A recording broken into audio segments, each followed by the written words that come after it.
দ্বিতীয় কিস্তির মুক্তির ৭ বছর পর আবারও প্রভাস ভক্তদের জন্য সুখবর নিয়ে এসেছে টিম বাহুবলী। তবে এবার বাহুবলী আসছে অ্যানিমেশন আকারে। ওয়েব সিরিজ হিসেবে মুক্তি পেতে যাওয়া এই কন্টেন্টে দেখা যাবে নানা টুইস্ট। हमारे भगवान अमरेंद्र बाहुबली का रक्त हो तुम। जय महेशमती। 2013 সালে ভারতীয় সিনেমা ইন্ডাস্ট্রিতে একরকম বিপ্লব নিয়ে এসেছিল এস রাজামৌলির periodic cinema Baahubali the beginning. 180 কোটি রুপির এই সিনেমা অভিনয়, গ্রাফিক্স আর লোকেশন সব দিক থেকে তাক লাগিয়ে আয় করে নিয়েছিল 600 কোটি রুপিরও বেশি। শেষ দৃশ্যে ছুড়ে দিয়েছিল এক রহস্যময় প্রশ্ন, কাটাপ্পা কেন মেরেছিল বাহুবলীকে?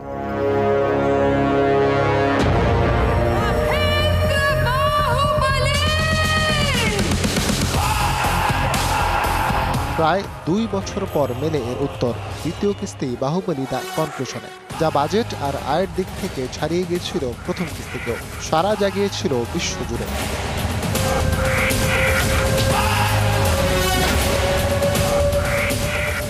সেই সিনেমা মুক্তির প্রায় 7 বছর পর এস রাজামৌলি আবার আসছেন নতুন এক বাহুবলী নিয়ে। খবরটা জানিয়েছেন পরিচালক নিজেই। সম্প্রতি সামাজিক যোগাযোগ মাধ্যম এক্স এ একটি পোস্ট করে এক নতুন বাহুবলীর খবর জানান তিনি।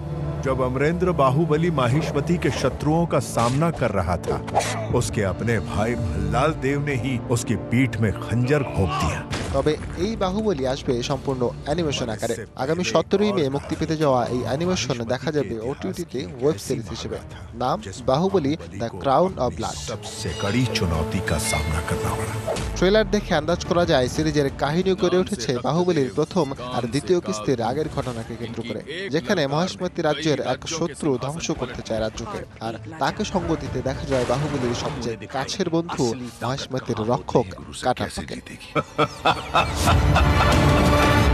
এখন কি করবেন কাটাপ্পা আর কি ঘটতে চলেছে মহেশমতির ভাগ্যে, তা জানতে অপেক্ষা করতে হবে 17 মে পর্যন্ত।